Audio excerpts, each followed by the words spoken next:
something to your mother, even if it's goodbye. I'm sorry. I'm busy throwing Richard away. Bluebeard. Man trouble? Richard's not a man. He's a two-timing, double-dealing wolf. And you know something else? I couldn't care less. I'm glad it doesn't bother you. Do you know who he's taking ice skating Saturday? Sue Ellen Turner.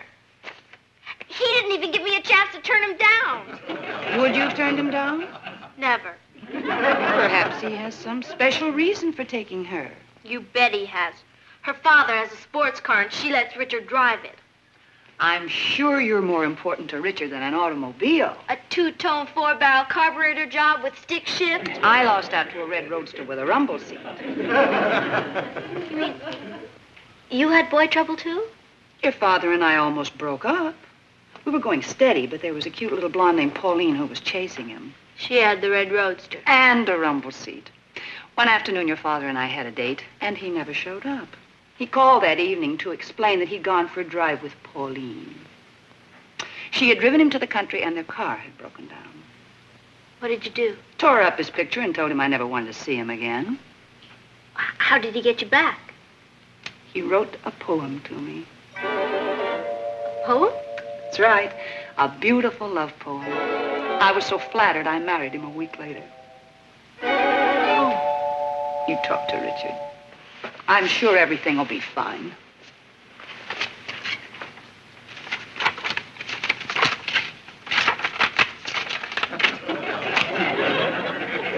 Poem.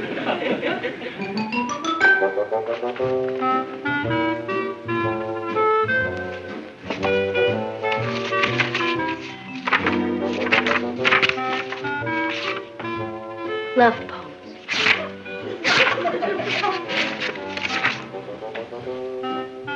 When Love Has Gone, by Charles Worth Remington.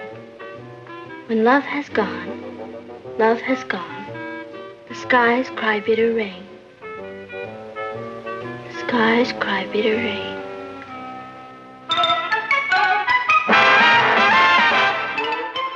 Meet Kathy, who's lived most everywhere, from Zanzibar to Berkeley Square. But Kathy's only seen the sights a girl can see from Brooklyn Heights. What a crazy pair, but they're cousins, identical cousins all the way.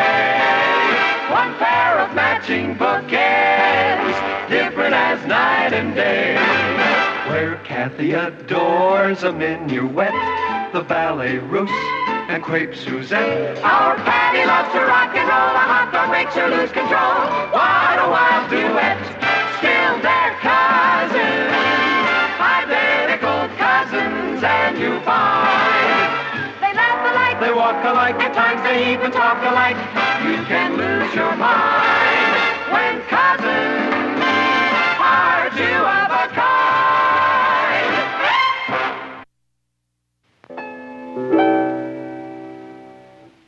Well, that's lovely, Kathy. What do you call it? I don't have a title for it yet, Aunt Natalie. How about Stardust? You're very talented. Thank you. I studied composing when Father and I were in England. I had to give it up when he started traveling around Europe for the newspaper. Have you heard from him this week? I got a letter this morning. He's in Bombay. Happy afternoon, everybody, dear. Richard's taking you ice skating Saturday. How did you know? I'm psychic. He chose you over a sports car? He's sick. How'd you like to be a test pilot in a rat trap factory? Boy, when I go 6 more inches, am I gonna get you? Sibling. How did you get Richard to change his mind? I wrote something for him. A check. Ross, don't you have homework to do? No, I want to stay here. I gotta learn to protect myself from girls. Ross. Bye. I'm going. What did you write? A poem. You didn't. How does it go? You know, just like any other poem. Well, let's hear it. All right.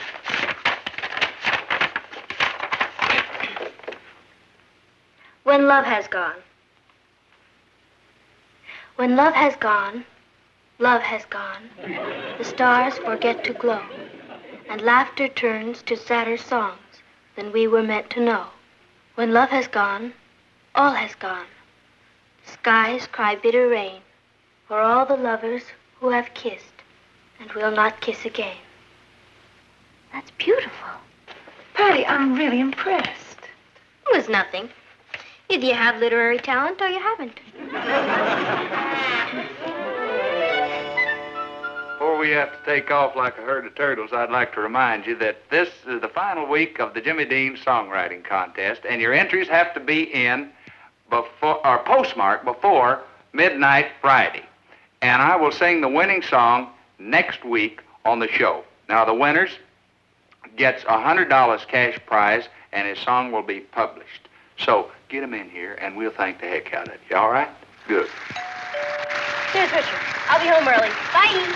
Enjoy yourself.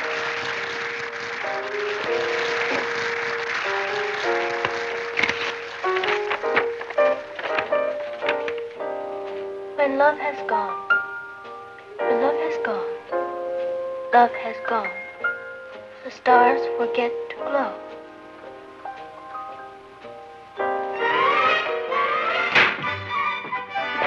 Good night, Patty. Aren't you coming in? I can't. I promised my father I'd be home early. My uncle's visiting us, and I have to spend some time with him. And I haven't finished my geometry. Dad's out. Why don't we have a sandwich?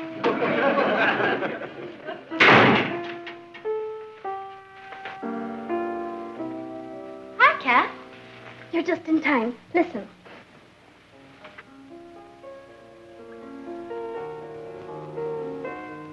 When love has gone, love has gone, the stars forget to glow. She's playing my song. Laughter turns to sadder songs than we were meant to know. When love has gone, all has gone, the skies cry bitter rain for all the lovers who have kissed and will not kiss again. Kathy, that's great. You're a real talent.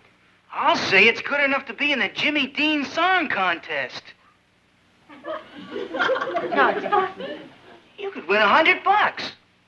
Money isn't everything. Well, you want everybody to hear your song, don't you? No. Some things are sacred. Do you really think we'd have a chance? No. Of course not. There are probably millions of entries. What do you got to lose? You. What? You wouldn't want us to commercialize our talent, would you? I don't understand you, Patty. You usually have more angles than Sergeant Bilko. And now you got a chance to win $100 and maybe be famous, and you don't want to invest in a 5-cent stamp. You're right, Richard. I'll mail it in the morning. Don't bother. I'll do it for you. No. It's my song. I'll mail it. It's all the same postal service. Do you know what it'll mean if you win? Do I? Wait, I'll be immortal. Like Whistler's mother. Don't worry. I'll mail this in the morning. Good night. Rich! I've written a lot of music, but I've never had anything published. What do we do if we win? About 7 years. Kathy, we've got to get that song back from Richard. You don't like my music? I love your music. That's the point. It might just win. Then what's the matter? I'll show you what the matter is.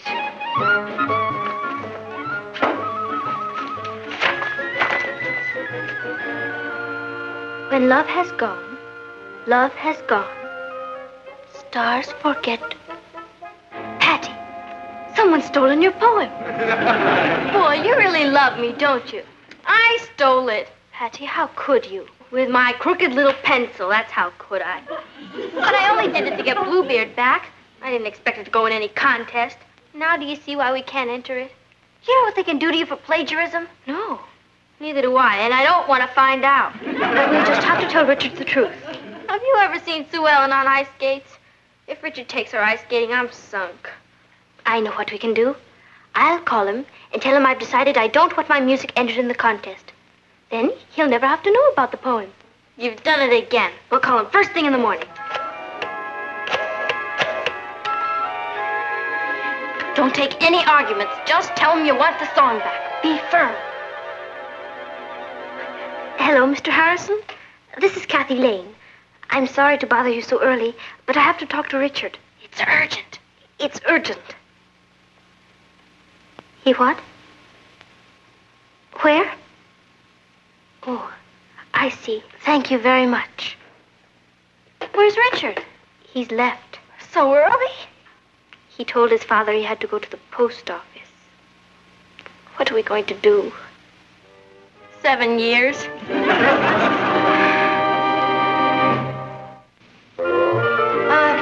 Papo? You're sort of an expert on everything, aren't you? Nobody's an expert on everything. A good newspaper man has to know a little about everything. I'll bet you've had a lot of interesting experiences. I mean, like, running into cases of plagiarism? Plagiarism is a pretty serious matter, Patty. How serious? Well, it's a statutory offense. Plagiarists can be fined as much as $10,000. $10,000? And 7 years in jail. I don't think I'm very hungry. Would you excuse me? I'm not very hungry either. What if it doesn't work? Will you stop worrying? Would I get you in trouble? Yes. I know, it's really a great song, except for one thing. It stinks. Mr. Kramer, it has all the qualities of 3 coins in the fountain. It has one quality. It's all wet. No more songs today. My ulcer can't stand it. Mr. Kramer, we'd like to take a song back. What do you mean you'd like to take a song back? We sent in a song for the Jimmy Dean Song Contest. That's right. And we've changed our minds. We've decided not to enter it. Is that darling? They decided not to enter it. We've gotten over 50,000 entries. Biggest contest we ever had. You can have your little song back. We've already narrowed it down to 3 entries. Give them back their song. Gee, thanks, Mr. Kramer. We can't tell you how much we appreciate it. Do you want some real good advice? Don't be songwriters. We'll find your song and mail it to you. What's the title? When Love Has Gone. When Love Has Gone? That's one of the 3 that we have in the finals. It can't be. By Patty and Kathy Lane. That's you 2, right? Which one of you wrote the lyrics? Come on, don't be modest. I did. Imagine someone that young writing lyrics like that. Ooh, you got real hot. It got me. Yeah. The skies cried bitter rain. All the lovers that have kissed and will not kiss again. It put me away. Thanks, Mr. Kramer, but if you don't mind, we'd like our song back. Then you'll only have 2 contestants to worry about. Modest. You can always tell the real pros. Really. You know, if you took your song out of the contest now, people would think that the contest was fixed. Now, you wouldn't want anybody to think something crooked was going on, now would you? No, sir. However... Good. Be sure to watch the Jimmy Dean show next Thursday night. Real hard. How did you get us into this? Me? Yeah, you and your music. You were the one who told me. We have nothing to be panicky about. The other 2 songs are probably great. Of course. And even if we did win, Charles Worth Remington probably doesn't even watch the program. He's a poet. He probably can't even afford a television set.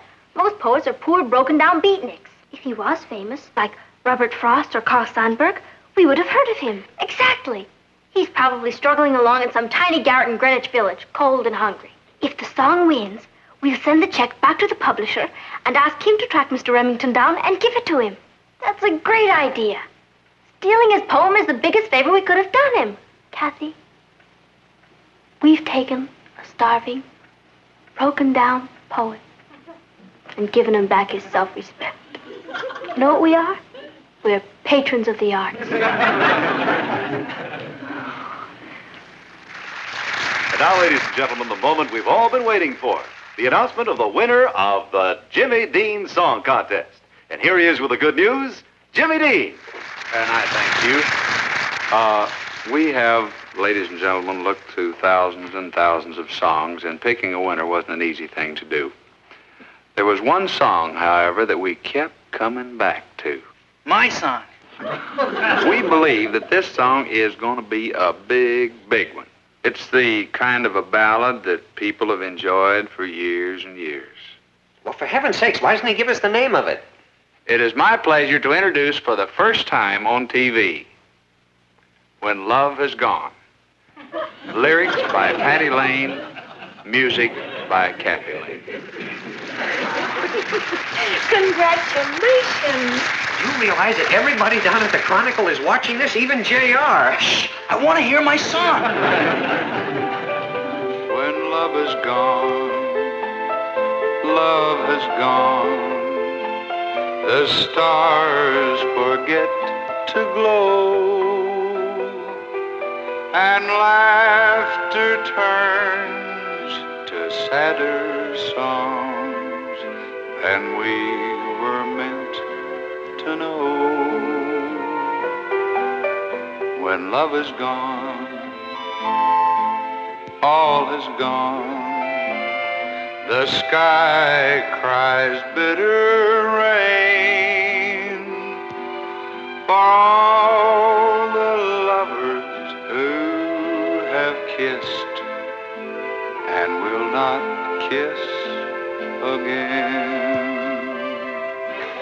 Are you certain that old Remington doesn't have a television set in his garret? Positive. I can't hear my song. Isn't this exciting? There must be 20 million people listening to the song. Perhaps 20 million and one. Joy away when love is gone, life is gone, the world's a spinning stone that's lost in space, and we must face our journey all alone. Our journey all alone.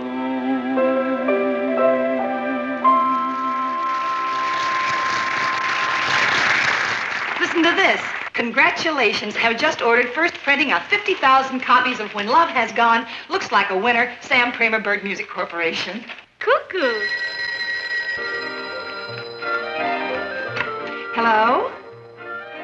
I know, isn't it exciting? The phone hasn't stopped ringing all morning. Every time the girls started to leave for school, there was another phone call or telegram, so I decided to let them stay home today. How often do you become famous? Thanks. I'll talk to you later. Who is that? It was, I don't know. Here's an offer to do a week in Las Vegas. If you get one to go to Timbuktu, grab it. You never know when you might want to see Timbuktu. I'll get it. Hello? This is Patty Lane. It's Swing Time magazine. They want to do a telephone interview with us. Yes? How do I work? Well, it's a matter of inspiration. I mean, either you have it or you don't. I like to work in a darkened room, facing north. Mm-hmm. Well, a lot of calls have been coming in, but I don't know if I want to make songwriting my life's work or not. Fame is so fleeting, isn't it? Well, I may do a Broadway show or two, and then I'll see. Would you like to talk to Kathy? She can't come to the phone right now. Oh, we'll be in all day. You can send the photographer out any time. Oh, thank you. Bye. Swing Time magazine is sending out a photographer. Can I get my hair done? I don't think you have to bother. Why not? Please arrange to be home this evening at 8 o'clock. Coming to discuss very important matter. Charles Worth Remington. Who is he? Starving beatnik from Greenwich Village. Kind of collaborator.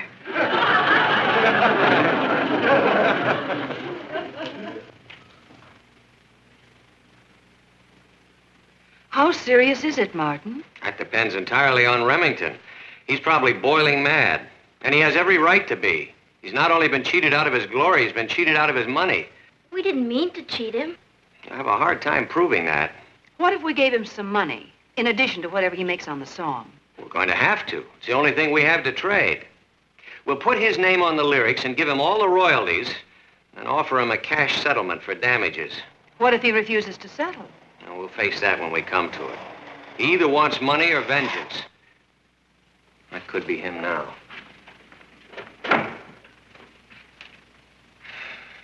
Judging by that Rolls Royce parked out there, it's vengeance. Mr. Lane, I presume? Yes? I am Charles Worth Remington. Very pleased to meet you. How do you do? Won't you come in, sir? Mr. Remington, this is my wife, Mrs. Lane, my son, Ross, How do you do? my daughter, Patty, my niece, Kathy, my dog... this is Mr. Remington. Won't you sit down? No, thank you. This won't take very long. I'm here about that song that was played on the Jimmy Dean show last night. Yes, we know. You also know who wrote the words to it? Yes, sir. You did. That is correct. 25 years ago. It was all my fault. Kathy had nothing to do with it. I'm just as guilty as she is. I'm an accessory off to the fact. It was all my idea. Just let me handle this. Now, we are fully prepared to make any restitution you ask, Mr. Remington. Restitution for what happened last night? We'll do anything. You already have. You can say that again. I wrote that poem to a girl called Alice. She was the love of my life. We'd had a quarrel, and I wrote the poem to show her how I really felt about her. It got lost in the mail. Of course, I didn't know that. When I didn't hear from her, I assumed that she wasn't interested in me any longer, so I left the country. I went to Australia, where I started a sheep ranch. I became very rich, but I never forgot Alice. What I didn't know was that she finally did receive my poem. And she tried to call me to tell me that she loved me too. But of course, I had left by that time. She even had the poem published, hoping that I would see it. All these years that I've been searching for her, she's been searching for me too. We had just about given up hope of ever finding each other, when last night she heard my poem set to music. I heard it too. We both went to the television station. We met. I'm going to cry. So am I. Alice and I are leaving on a round-the-world honeymoon trip tonight. Then you're not mad at me? I owe you a great deal, young lady. I came to thank you. I told you we were doing something beautiful for someone. I can't tell you how happy you've made us all. Oh, there's just one thing. Alice thinks it was my idea to have the poem set to music, and she's very romantic. I don't like to disillusion her. I won't tell anybody. What about all the money from the song? Oh, you can do what you like with that. Well, Alice is waiting for me, so once again, thank you all. Bye. I'll see you out, Mr. Remington.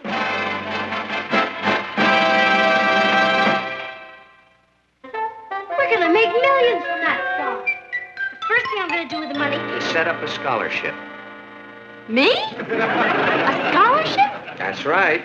You were the one who was worried about struggling writers starving in freezing garrets, remember? Well, this is your chance. That's a wonderful idea, Uncle Martin. Maybe it's not so bad at that. Patty Lane's scholarship. The Charles Worth Remington Scholarship.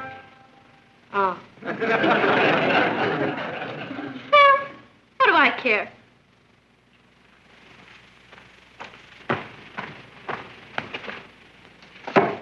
There's plenty more where that came from.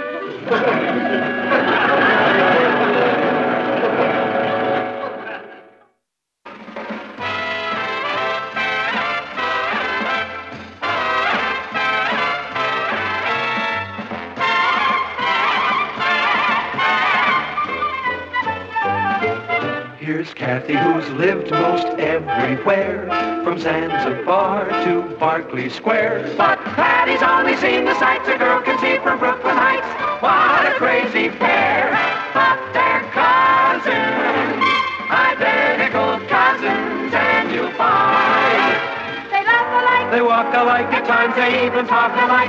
You can lose your mind when cousins are two of a kind.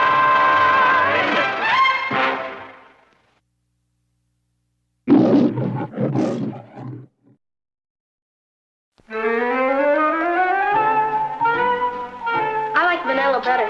Bye. Patty, I saw him first. He's mine. No, he's not, Patty. He followed me home. Well, you can't keep him. I don't see why not. He doesn't belong to you. He doesn't belong to you either. Finders keepers. Natalie, Patty's trying to take away... That's not true, Mom. I brought home the cutest... Just a minute, both of you. There will be no more pets in this house. No exceptions. Where is he? I left him in the living room. You mean I left him in the living room? He came home with me. Well, he's going out with you. There he is.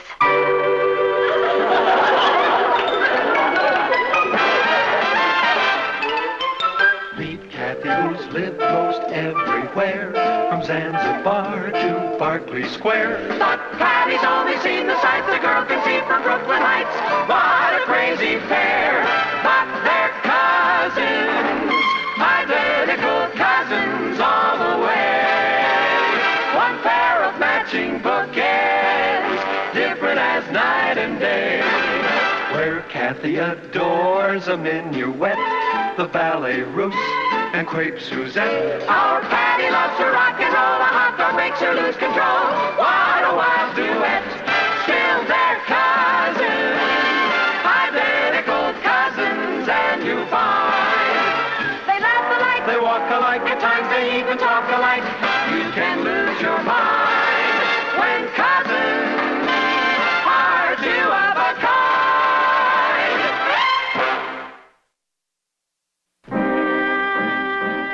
Very happy to meet you, Mr. Calmir. Please call me Cal. Cal is from Bhukanistan. It's near India. Well, you are very welcome here. You are most gracious. This is the first home I have ever been in. Oh, you mean in America? I mean ever. Back home, don't you live with your parents? I am an orphan. I live with my uncle. It must be wonderful to have this kind of privacy. At home, 50 of us live under one roof. 50? Sometimes more. My country is a very poor one. I came over here to learn things so that I can help my people when I return. That's beautiful. Cal is here to learn American know-how. That's one of our best exports. How do you like America so far? Very, very much. The people are so warm. I see. Oh, that must be the cleaners. Oh. This is the first money I have ever handled. You mean the first American money? The first money ever. I mean, we are not allowed to handle money. Excuse me. How did you make out in your exams yesterday? I did well in some subjects. In others, what do you say, goofed. We have a lot in common. I'm terrible in school. The most difficult subject for me is American history. We are having a test on Friday. I was hoping perhaps we could stuff together. Stuff together? Well, you know, squeeze. Oh, you mean cram? Oh, that's it, cram. I'll help you, Cal. Who's going to help you? I know more about American history than she does. She's been brought up in Europe. I've had the advantage of living in Brooklyn Heights all my life. Would you like to stay and have dinner with us, Cal? Please do. I make very good potato pancakes. I would enjoy that very much. But unfortunately, tonight I cannot. I must be with my uncle. Then come another night. You come as often as you like. I'll see you to the door. I'll walk you home. It's about time. Where did you walk him to, Bhukanistan? Cousin dear, this is a free country. As one of our great American presidents said, if you can't stand the heat, stay out of the kitchen. It's my kitchen. Cal came here today to see me. Then why did he walk home with me? Because you threw yourself at him. Maybe I did, but he caught me. I'm doing you a favor. Cal's not your type. And exactly what type is he? Well, he's dark and dreamy looking. That's my type. He needs someone who can teach him American customs. That's me. I'm as American as apple pie. Oh, and what am I? A wet crumpet. You should have heard him, Martin. He's never had any money in his life. He lives in a place with 50 people, and yet he doesn't feel one bit sorry for himself. All he kept talking about was going back to his country and helping his people. Sounds like quite a boy. He is. He's beautiful and very serious-minded. He came to this country to learn American customs. And which one of you two is helping him to learn? I Oh? Oh, don't look at me. I'm just the referee. Is this what they mean by the eternal triangle? I'll have to meet this boy. I didn't think the two of you were attracted to the same type. A dreamboat is a dreamboat in any language. I'd like to help him if we could. He lives with an uncle, and he didn't say much, but I get the feeling that the uncle is pretty strict with him. Well, if he has a financial problem, I might be able to get him a job on the paper after school. Could you, Uncle Martin? We'd appreciate that. Who's we? Calmir and I. I'll check and see if we have an opening for a copy boy. I could make him a loan. He couldn't afford your rates. You know something? I hope Kathy gets him. That's a terrible thing to say to your own sister. It's a silly thing to say. Why, it isn't as though Kathy and Patty are competing for him. No, of course not. No, of course not.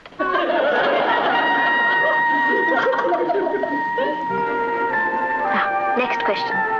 The Louisiana Purchase was made in? 1803, December 20. Very good. Next. Who followed President Arthur? Mrs. Arthur? What I had in mind was President Cleveland. I know. Grover. Could we stop a while, Catherine? I'm sorry. I have been pushing you pretty hard. I got carried away. You are a wonderful teacher. You're easy to teach.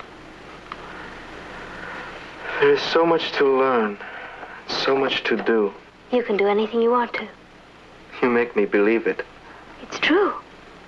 All you need is a dream, and you have one. What is your dream, Catherine? To make a chocolate souffle that won't fall. No, tell me.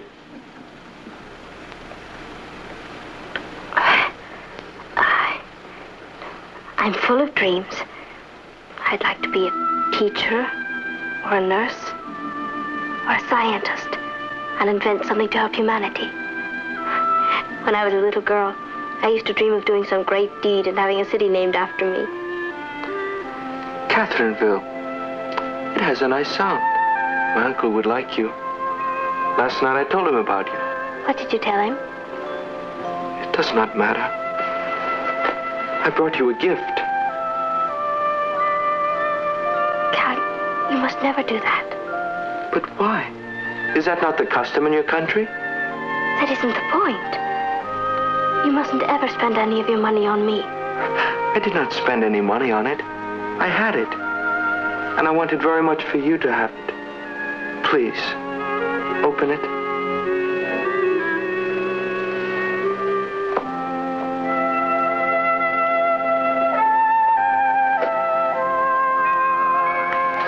It's beautiful. Do you really like it? Very much. It will make a lovely paperweight. A paperweight? It is yours to do with as you wish. There you are. Well, sorry I'm late. Now we can all sit down and do our homework together. Let's see, here we go now. Who followed President Arthur? Mrs. Arthur? Hey, that's pretty. Where'd it come from? Cal brought it. No, that looks like a real emerald. Except that if it were, it'd be worth about $100,000. Well, it can't be worth $100,000. I just got him a job as a copy boy on the Chronicle. That's wonderful. Oh, Natalie. Unless I'm crazy, this real emerald is a real emerald.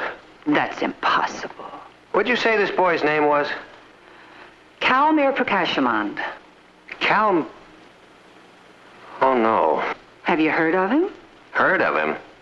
My new copy boy is the Crown Prince of Buchanistan. Cal, he couldn't be. Why not? Because he had lunch here and I used my old silver. He said he was poor. He said he lived in a place with 50 servants. And he never handled money because... He had an equerry to take care of little details like that. His uncle is General Sarika, the United Nations delegate from Buchanistan. I did an interview with him last week. Whose uncle is General Sarika? Your friend Cal. He's the Crown Prince of Buchanistan. What? Holy moly. My Cal is a crown prince? Well, I don't know whose Cal he is, but he's a prince, all right. Oh, I'll get that. Guard it with your life. He never told me. He wanted me to treat him like just an ordinary boy. It's the most romantic thing I've ever heard. General Sarika. Mr. Lane, I'm very sorry to intrude without notice, but the matter is urgent. Yes, well, I know why you're here, General, and I assure you they had no idea the emerald was genuine. Emerald? Yeah, it's right in here. General Sarika, may I present Mrs. Lane, my daughter Patty. I'm very happy to meet you, General. Your nephew has spoken of you. I have come on behalf of His Highness, the Crown Prince of Buchanistan, to bring a proposal of marriage. Oh, Mom. To your niece, Catherine. Kathy? Are you sure you got the message right? I'm Patty. Both our names end in Y. It's very easy to make a mistake. There is no mistake. I'll get Kathy. Don't anybody dare say a word until I get back. I don't know what to say, General. This comes as something of a shock. I'll say.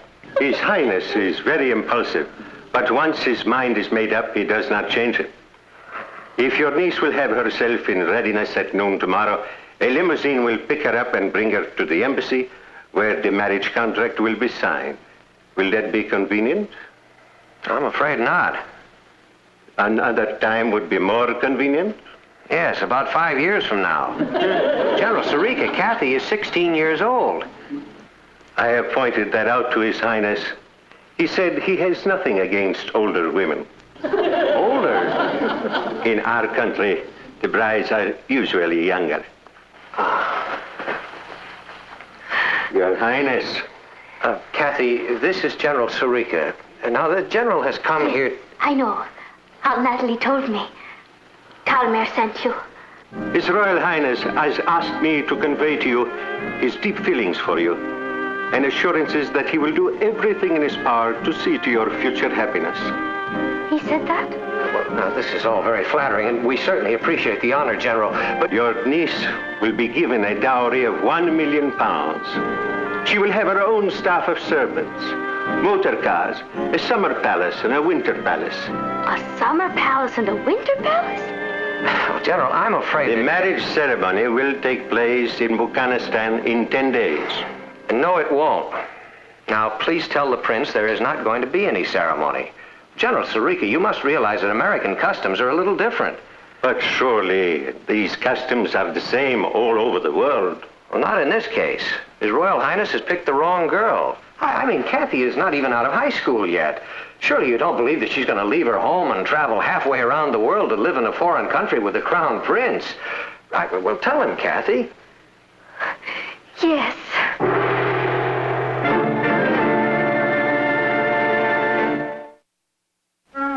Martin, we've got to find a way to stop this. We're going to, but not by forbidding them to see one another. We've got to be very careful that Kathy doesn't get hurt. We can't afford to offend Calmere. I mean, he's the head of a country, remember? How could I forget it? Why couldn't they have brought a cat home? What? Nothing. Hadn't we better send Kenneth a cable? And say what? Congratulations, you're going to be a father-in-law? Now, don't worry, Natalie. Believe me, Kathy will not go through with it. She's far too sensible. You mean she's too sensible to turn down a handsome young prince whom she loves, £1 million, a summer palace, a winter palace... Wait a minute. Whose side are you on? There's a lot to be said for the other side, Martin. And besides, Kathy loves Cal. How does she know who she loves? She's only 16. I married you when I was 17. Well, that was different.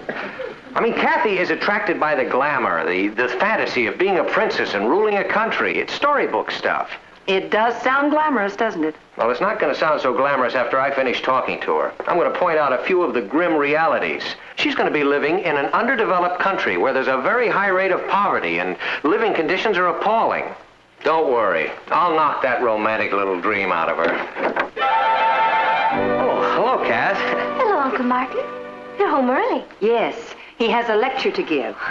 I've had the most wonderful time. I've been out shopping with Calmere.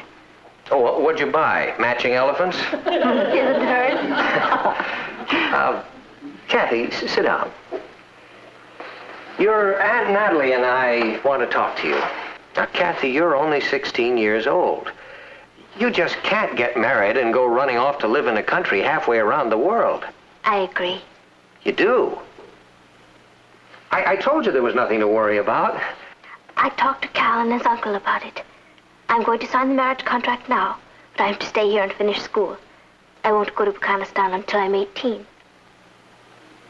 Look at these books and maps Cal bought me. I want to learn everything there is to know about Afghanistan before I go over there. Well, I think I can help you. I'd like to give you a few facts about Afghanistan. Wonderful. Cal has already told me quite a bit about it. Did you know that its per capita income is one of the lowest in the world? The poverty and disease over there are incredible. And do you know what it's due to? No. Ignorance. They need schools, hospitals, roads. Cal and I have been talking about an irrigation project. If it works, it could turn a whole desert into farmland. Look. We could raise the per capita income 17% in the first 2 years. Isn't that exciting? She asked you if that isn't exciting. Oh, yes, very. Where's the money coming from? Part of it is coming from me. You mean you're going to irrigate a whole desert on $5 a week? Cal is going to sell that emerald he gave me. At first he hated the idea. It's been in his family for hundreds of years. But I convinced him that unless it's put to use, it's just a worthless stone. It could feed 1,000 families for 3 years. Isn't it incredible? No one ever thought of it that way before. If you'll excuse me, I want to get some charts ready. Calmere is coming over.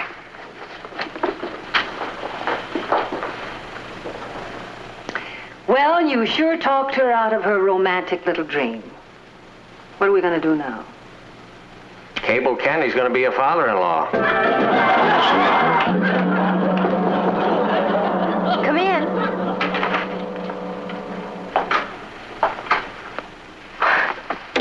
What did you knock for? It's your room, too. I didn't want to disturb you if you were working on affairs of state or anything. What? If you want me to, I'll move into Ross's room and he can sleep on the couch. Don't you want to share this room with me anymore? Sure, but... Well, when you move into the palace, I don't want you to have to tell him the last place you lived you had to share a room and bath. What are you standing at attention for? Sit down.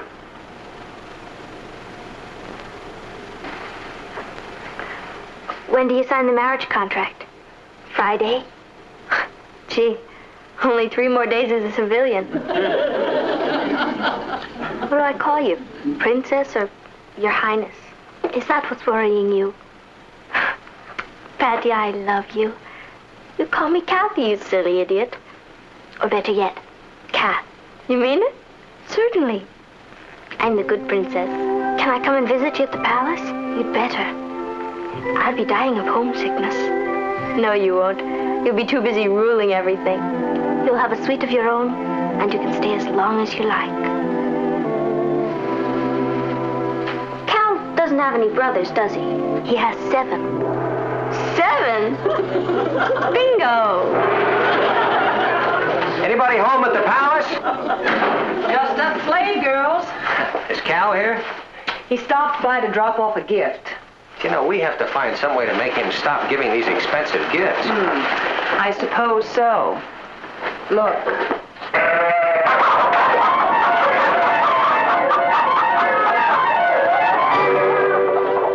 The formal signing of the marriage contract will take place at our embassy tomorrow. As a courtesy, however, we thought you would like to look up the various conditions now. Let me say it again, General. Kathy is a minor. Nothing she signs now will be binding. We understand that, Mr. Lane. It is really a premarital agreement. We would like to get this done now because my nephew must return home next week. When Catherine reaches her 18th birthday, it will become binding. Unless Kathy changes her mind. I won't. I will see to that. Now, as to the terms, it is traditional for the bride to bring to the royal family 10 water buffalo. Where am I going to find water buffalo in New York City? 50 camels. I might be able to find one at the zoo, but 50 camels? And the matter of money, the bride pays a dowry of all her worldly possessions to show her dependence upon her husband. How much money do you have? $7.25. $7.25. If you can wait until Monday, I'll have another $5. It will do. I think this covers the main points, but there are always these little difficulties with the first wife. The first wife? Yes, the dowry changes in future marriages. Future marriages? What future marriages are those, General? It is a small point. In our country, a man may have as many wives as he can afford. My father had 15. Do you mean you want me to be your first wife? Of course. And that you will marry other women after me? Not right away. Not right away. This is the most outrageous...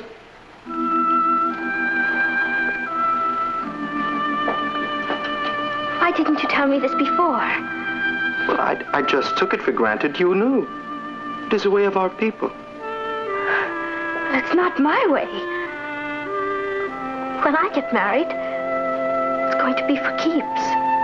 For keeps? To one man, with one wife. Me.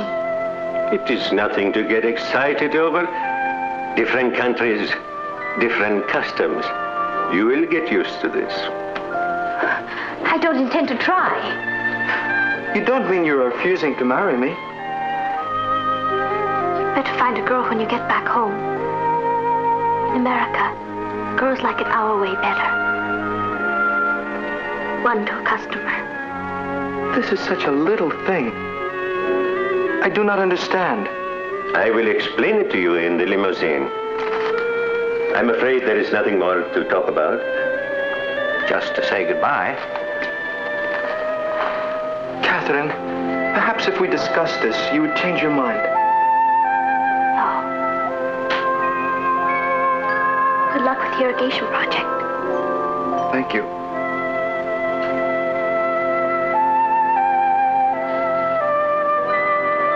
Goodbye, Catherine.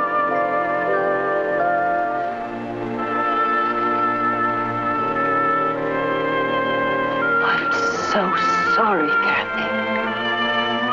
Are you very upset? No. Just a little numb. Do you know, I was almost a princess.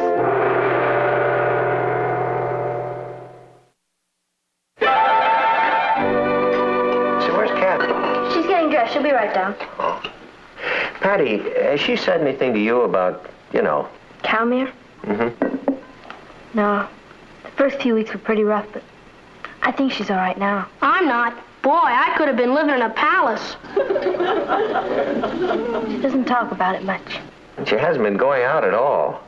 Can't you get her interested in something? Or somebody? I try. She just likes to be by herself.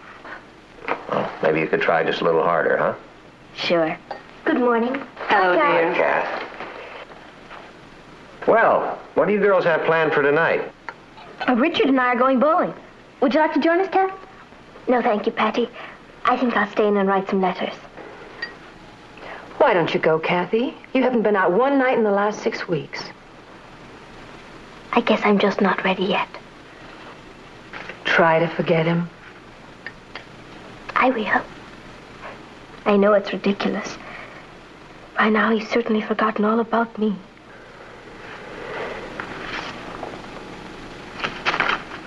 Has he?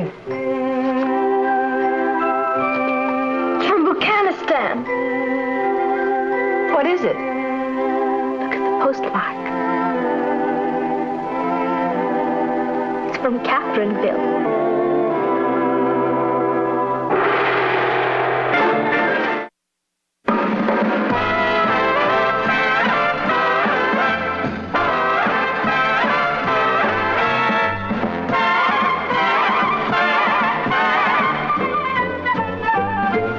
Here's Kathy, who's lived most everywhere, from Zanzibar to Berkeley Square. But Patty's only seen the sights a girl can see from Brooklyn Heights. What a crazy pair! But they're cousins, identical cousins, and you'll find They laugh alike. they walk alike, at times they even talk alike. You can lose your mind when cousins are two of a kind.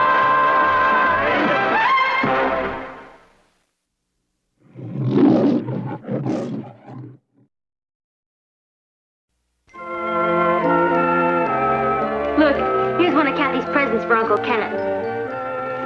It's from Africa. Gee, it's going to be exciting having Uncle Kenneth here for Christmas. Can we all go to the airport with Kathy to meet him? Of course. Hey, where is Kathy? In her room, wrapping more presents for her father. Christmas Eve will be here tomorrow. Monday the banks will let me borrow. Will you please help me out of this? Certainly, brother dear. Thank you, sister dear. Brother dear and sister dear. Those are the first civilized words they've exchanged since last Christmas. Would you see if there's another string of lights in the basement, Ross? Certainly, Mother dear.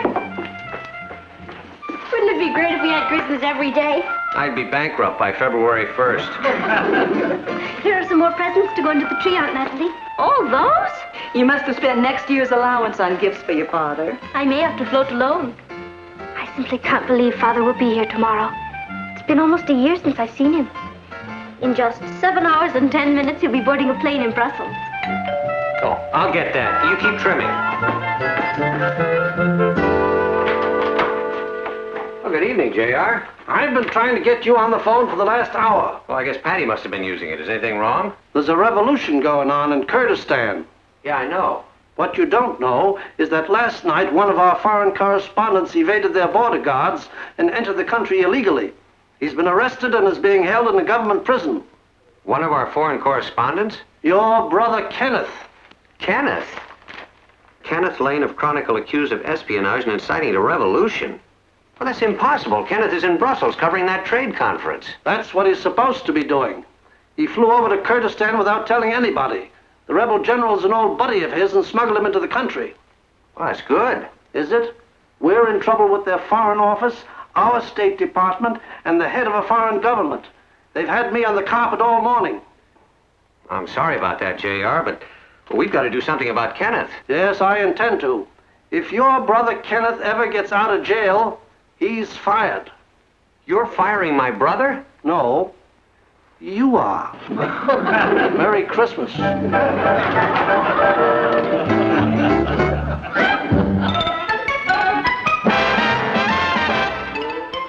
Meet Kathy, who's lived most everywhere, from Zanzibar to Berkeley Square. But Patty's only seen the sights a girl can see from Brooklyn Heights. What a crazy pair!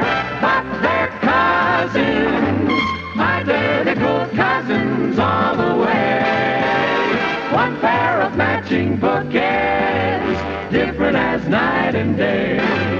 Where Kathy adores a minuet, the ballet russe, and crepe Suzette. Our Patty loves to rock and roll, a hot dog makes her lose control. What a wild duet, still they're cousins, identical cousins, and you find They laugh alike. they walk alike, at times they even talk alike. You can lose your mind when cousins are two of a kind. But Kenneth's got to be here. You've no idea how Kathy's been looking forward to spending Christmas with her father. She's been planning for this all year. I know. Now, we're going to have to tell her he's not coming. You're right. You do it. I think it would be better coming from you. You're a woman. But Kenneth's your brother. Well, he's your brother-in-law. Oh, Kath. Your Aunt Natalie wants to talk to you. I was just going down to the basement to find another star. This one's bent. Kathy, Yes, Aunt Natalie? your Uncle Martin would like to talk to you. It's about Father, isn't it? Well, yeah, as a matter of fact, yes, it is. I've been thinking about it, too. He can only stay 1 week, and I've been trying to plan the most exciting things we can do before he goes back. It wouldn't be fair to just think about us. We should think of things that he would enjoy doing. But if he couldn't get here for Christmas, we could always do all those things later, couldn't we? I mean, whenever he did get here. Oh, he'll be here for Christmas. We've spent every Christmas of our lives together. Even when I was a little girl, after Mother died. Father would have to leave me to go to faraway places on assignments. Once I remember he was in Morocco. But no matter where he was at Christmas time, he always came back to me. On Christmas Eve, I would pull up a chair facing the front door and wait for him. And before midnight, that door would open and Father would walk in. He'll be here. Kathy, Yes, Aunt Natalie? why don't you go find that star? Right. You handled that beautifully. I handled it beautifully. Why didn't you tell her? I couldn't. Well, neither could I. You stand some more good news? Go on. When Kenneth gets back, he's going to be fired. Fired? It's JR's orders. And guess who's going to have to do it to him? Scrooge. Martin. Didn't you tell JR it's Christmas? Sure. He does all his firing on Christmas. This is the worst Christmas of my life. Move over. What are we going to do? I'll tell you what we're not going to do. We're not going to spend Christmas Eve watching Kathy sitting in a chair in front of that door waiting for someone who's not coming. Then we're back where we were. One of us has to tell her. And now, ladies and gentlemen, Alan Miller and the news. No, we don't. Oh, Martin, she has to be told. Yeah, well, of course, but I haven't got the heart to do it, and neither do you. Then who's going to do it? Alan Miller. Martin, we can't do that. Good evening, ladies. Excuse me, I have to check on my plum pudding. Don't go, Kath. Excuse me. Did you want to talk to me? Well, no, but I just thought maybe you'd like to watch the news with me.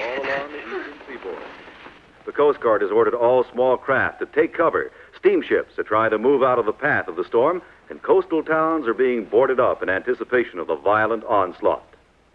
Moving to news overseas.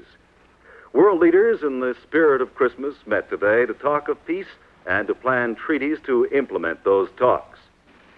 That's interesting, isn't it? Yes. I must go. My plum pudding is burning. Yeah, but the news isn't over yet. You tell me if I miss anything exciting. You're going to find a white Christmas this year, for all of Europe is shivering in the grip of a severe cold wave. Papa, do you have any thumbtacks? Oh, yeah, somewhere there. Out of revolution-torn Kurdistan comes word tonight that an American foreign correspondent, Kenneth Lane, is being held in prison on charges of espionage. The State Department denies the charge and has asked for his release. Uncle Kenneth? In Bermuda, Uncle Kenneth. Match has ended in a... Does Kathy know? She left the room before Alan Miller got up enough nerve to tell her about it. Gee, do you want me to tell her? That's the coward's way out. No, I've got to do it myself. Maybe if I brought it up casually. Sure, like, guess who's in prison? Or, the funniest thing happened to your father on his way here to spend Christmas with you. All right, then the only way to do it is to be forthright and just get it over with. Kathy, your father was covering a revolution in Kurdistan, and they're holding him in prison over there. I know. It says he's safe and unharmed. That's right, Kathy. He is safe and unharmed. We have a lot to be thankful for. And the State Department will get him out in a week or two. So don't worry. I'm not worried, Uncle Martin. Father has been in situations like this before. Then it's all right about Christmas? Of course. He'll get here. He always spends Christmas with me. Well, there must be some way to get through. Try the embassy over there. Tell them it's a priority call. Oh, it's you. I've heard of calling person to person, but this is ridiculous. Well, I was trying to get through to our office in Rome. Eddie, look, you keep trying. Call me back when you have something. All right, thanks. I can't get any calls through to Kurdistan. Maybe the country's closed for the weekend. Is it a big country? Well, it's big enough to have a prison. Why does your brother have to be such an adventurer? Well, it takes after me. I mean, that's the way I'd be if I weren't married and didn't have a family. I'm glad you've got us. It kept you out of prison. Boy, I've been hearing some crazy rumors. What sort of rumors? About Uncle Kenneth. Is he in some kind of trouble or something? Yeah, I'm afraid he is, Ross, but we're trying to get him out of it. Look, does Kathy seem very upset to you? I don't know. She's kind of quiet. I mean, Kathy's always quiet. She's deep. You know what I mean? We know what you mean. Well, this may turn out to be a very rough Christmas for Kathy, so your mother and I would appreciate it if you'd go out of your way to make things easier for her. Sure. I love Kathy. I wish she was my sister and Patty was my cousin. No. I know. It was just a wild dream. Okay, I'll do everything I can. Thanks, son. Why do bad things always have to happen to nice people? Why did it have to be Kathy's father?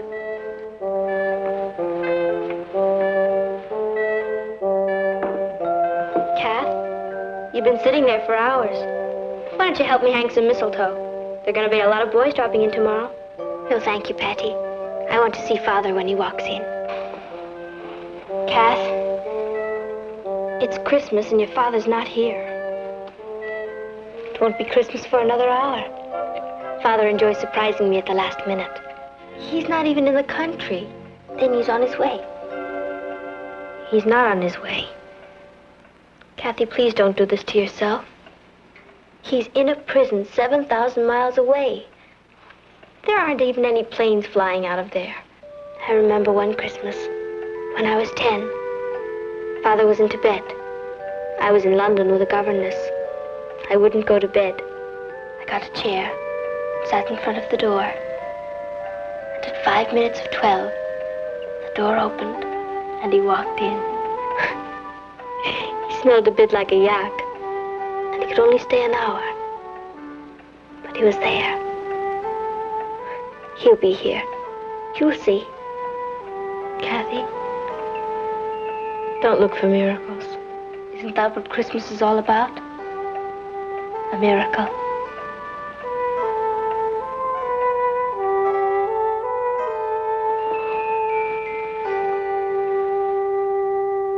No word at all?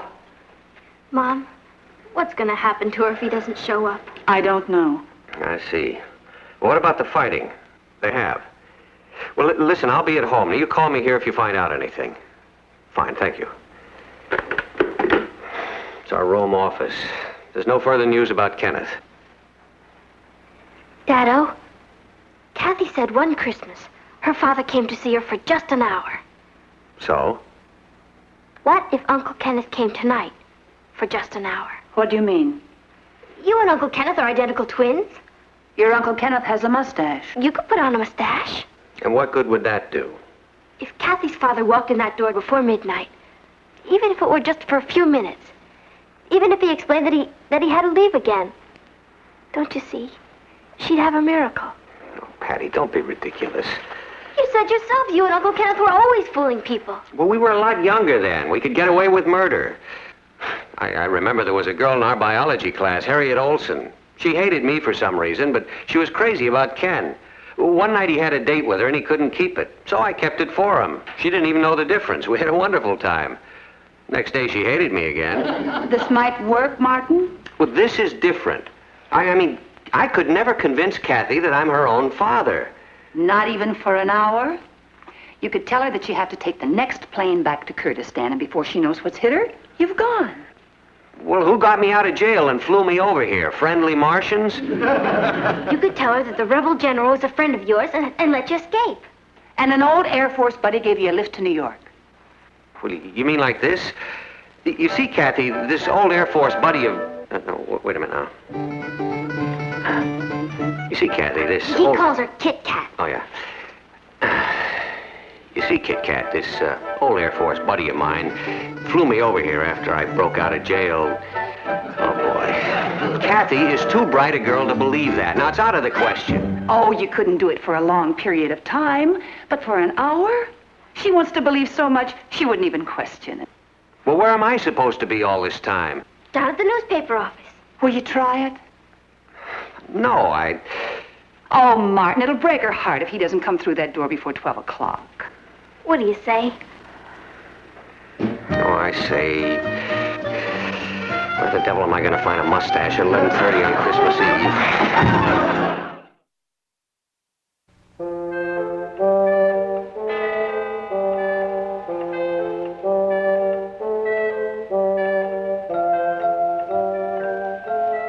It's 11:45. Maybe Daddy couldn't find a mustache. That's him. He made it. I hope it works. It has to. Father's here. Is this the Lane residence? Oh, Daddy.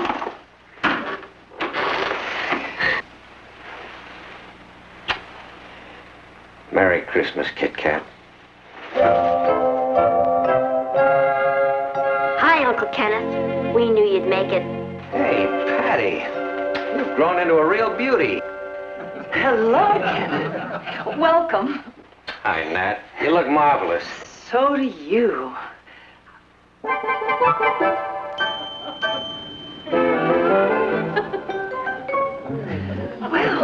come on in.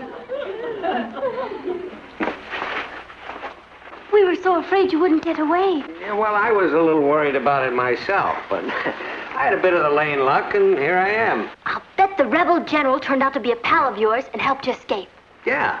And an old Air Force buddy gave you a lift to New York? No. No? I was an old Navy buddy, Admiral Thompson.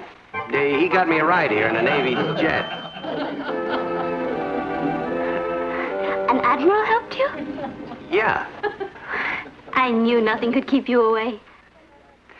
You know what really got me out of that prison, Kit Kat? The thought of you sitting here waiting for me. You must be starved. I've made some sandwiches. And after you eat, we'll open our presents. And then we'll drink a toast. And then I'll show you Kathy's in my room. And then I guess it'll be time for you to leave. Who's leaving? I just got here. Natalie, you feeling all right? Yes. Are you? I'm fine, I think. Where's Martin? He had to go to the office. On Christmas Eve? That's what he gets for being a managing editor. Well, why don't we phone him there? No! No. Why not? He's probably not there yet. He had to make a lot of stops on the way. Oh. Oh, say, that's a very nice tree you have there. I could see your handiwork in that, Kit Kat. We all worked on it. Where's Ross? He wanted to wait up for you, but he finally fell asleep.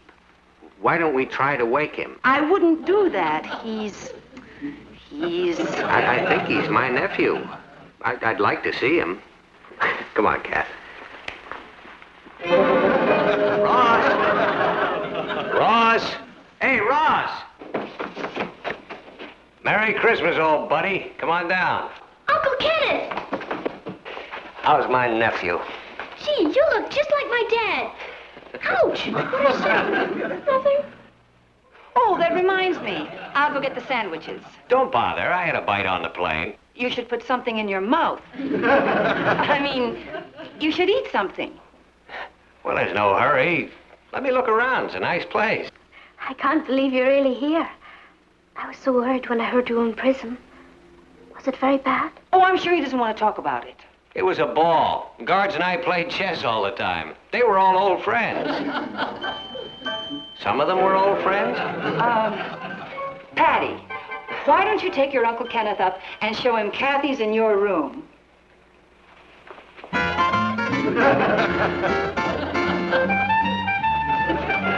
I'll be right back, Kit Kat. Doesn't Father look wonderful? Well, he may seem a little changed. I mean, an experience like he's just gone through could do that. He seems exactly the same. He does? Oh, I'm glad.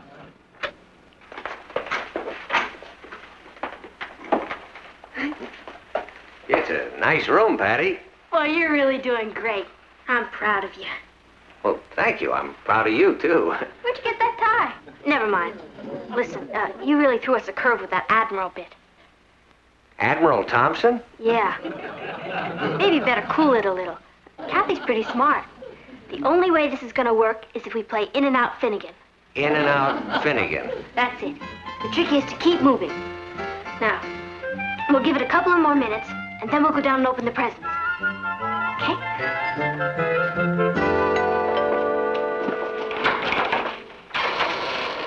Merry Christmas, Kit Kat. I'm here. Are you surprised to see me, Kit Kat? I'm going back to bed. Say, it's great to see you, nephew. Gee, you look just like Uncle Kenneth. Natalie, you look great. Why, you haven't changed a bit. Neither of you. Did you have a nice trip? Well, I want to tell you, it was pretty exciting. How did you get here? Oh, well, luckily, the rebel general was an old chum of mine, it turned out. That was lucky. Yeah, and he smuggled me out of prison, shooting going on all around. Imagine that. Yeah, and then I ran into an old buddy of mine from the Air Force, and he had me flown over here. Not a Navy admiral? No, Air Force. Oh, that's close enough. How long can you stay, Uncle Kenneth? Oh, well, I'm sorry, Ross. I have some bad news for you there. You have to fly right back. Yeah, as a matter of fact, they're holding a plane for me at the airport right now. But you just got here. Yeah, I know. You just came to keep your promise to be with me at Christmas. That's right, Kit Kat. I'll be able to come back to you in a few weeks. I think I'm going to cry. Well, there's no reason to cry. I want you to be happy. I am. That's why I'm crying. I love you. So do I. You're quite a fella. Oh, thanks, Natalie. Say, by the way, where's Martin? Boy, that's a good question. I believe he had to go to the newspaper office. On Christmas Eve? That's what he gets for being managing editor. Did you bring me something edible? What? Something edible from Turkey. Oh, no, I haven't had a chance to do any shopping. Yeah, what with the revolution being in jail. But as soon as I get back over there, I'll send you something. You're one of the two nicest Christmas presents I've ever had. Oh, thanks, Kit Kat. What was the other one? You see. Well, listen, why don't we all have some sandwiches, and then we can open the Christmas presents, and, gee, then I'm afraid I'm going to have to rush, because they're holding a plane. Why don't you tell them General Mazim is an old buddy of yours? Well, now, I'm afraid that, that's me. Oh, Uncle Kenneth.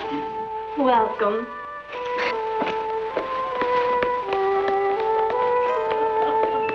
I don't feel well. All you need is a scorecard, Ross. Hello, Martin. You look terrible in that mustache. Hello, Ken. You made it. Twice from the looks of things. How in the world did you get here? Well, let's not go into that again. What did you think you were doing? Well, nothing. He was playing Santa Claus. Kathy, I think we are the two greatest fathers in the whole wide world. So do I. Do you mean to tell me that you knew Kenneth was here all the time and you stood there and let me You were magnificent. I think this is the happiest Christmas of my whole life. I hope it's not another one.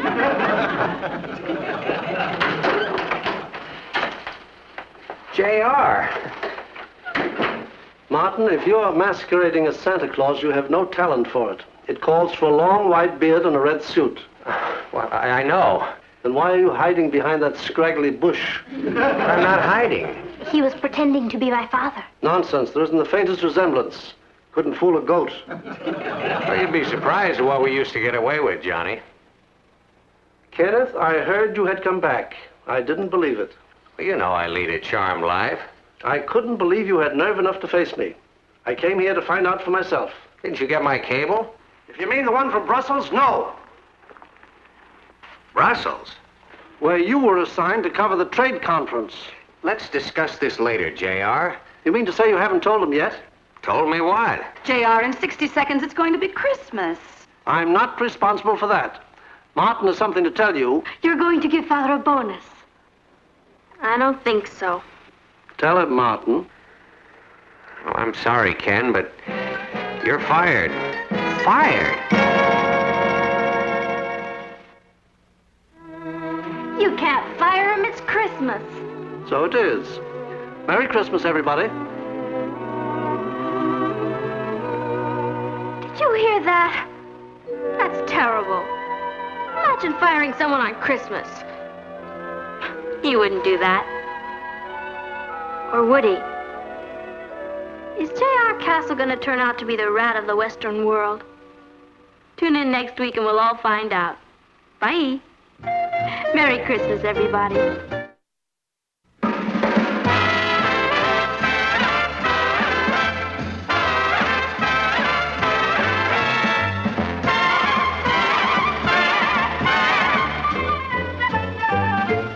Here's Kathy, who's lived most everywhere, from Zanzibar to Berkeley Square. But Patty's only seen the sights a girl can see from Brooklyn Heights. What a crazy pair! But they're cousins, identical cousins, and you'll find they laugh alike, they walk alike, at times they even talk alike.